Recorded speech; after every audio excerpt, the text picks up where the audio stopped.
Family is supposed to protect you. But when my sister pushed my son into the pool, fully dressed, and my own father grabbed me by the neck to stop me from saving him, I learned the truth. Sometimes, family isn't your home. It's your cage. My name is Hannah, and I never believed my family could destroy me. Until the day they almost did. It was last summer in Austin, Texas, a warm day with the kind of sunlight that made everything look golden and peaceful. My father, James, was turning 60, and he wanted a big family barbecue, something to bring everyone together. He said it was time to forgive, to forget, to start over. I wanted to believe him. After my divorce, I'd moved back home with my 9-year-old son, Eli. Life was hard, but I told myself being around family would help us heal. I couldn't have been more wrong. The beginning of the end. My sister, Clara, was the golden child. Pretty, successful, married to a lawyer, always dressed like she was going to a photo shoot. She'd look at me jobless, recently divorced, with a kid and smile, that polite little smile that said, "You'll never be me." She'd whisper jokes about my bad luck, about Eli being too sensitive. But I swallowed my pride because I didn't want to fight, not in front of my son. That afternoon, Clara was bragging about her new vacation home, her husband, her perfect life. Eli, trying to be kind, brought her a drink, but his small hand slipped. Orange juice spilled down the front of her white designer dress. The world went quiet. Clara froze, then smiled, that cold, sharp smile, and before anyone could react, she shoved my son into the pool, fully dressed, face first. For one terrifying moment, I couldn't breathe.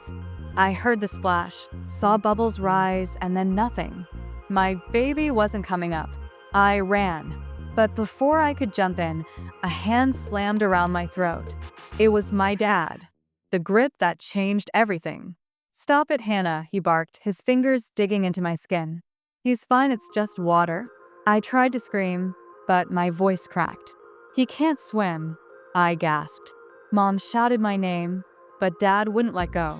He was angry not at Clara for what she'd done, but at me for reacting. When I finally tore free, I dove into the water and pulled Eli out. He was shaking, coughing, terrified.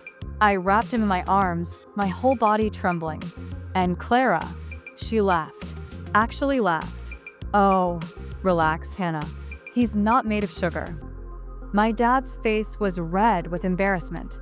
"Don't make a scene," he snapped. Those 4 words, "don't make a scene," killed whatever love I had left for that man. I carried Eli inside, sat with him on the bathroom floor, and whispered, "I'm sorry, baby. I won't ever let anyone hurt you again." And I meant it. For days, I didn't speak much. I acted normal. I cooked, smiled, and said good morning like nothing happened. Because when people show you who they're, the smartest thing you can do is play along until you're ready to strike. I started helping my dad with his paperwork again.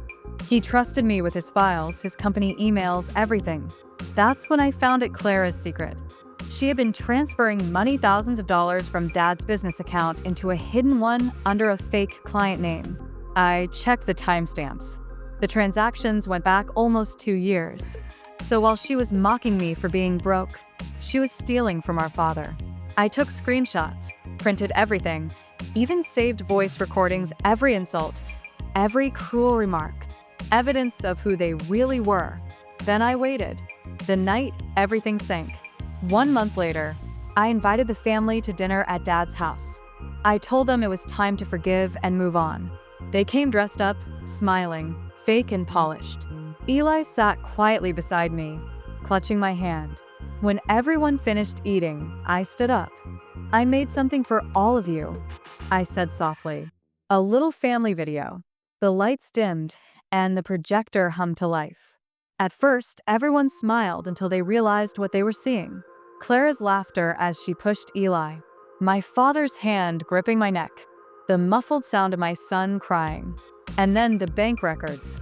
Line after line of stolen money. All traced back to Clara. The room went dead silent. Mom's hand flew to her mouth. Dad's face turned pale. And Clara? She just sat there frozen. I looked right at her and said, "You pushed my son into the pool. Now watch your reputation drown. Then I unplugged the projector, grabbed Eli's hand, and walked out. Within a week, Clara was fired from Dad's company. Her husband left her when the truth came out. And Dad? He tried to call me, but I didn't answer. You can't rebuild trust on the same foundation that broke it. Mom came by once, tears in her eyes, begging me to forgive. I told her softly, I already did. But forgiveness doesn't mean I'm coming back. Now, Eli and I live in a small house near a lake. It's quiet, peaceful. Every evening, we walk by the water. He skips stones across the surface and says, Mom, I'm not scared of the water anymore. I smile, watching the ripples fade into calm. Good, I tell him, because water can't hurt you anymore. Not when you know how to swim. Sometimes, you have to let people drown in the mess they made, just so you and your child can finally learn to breathe.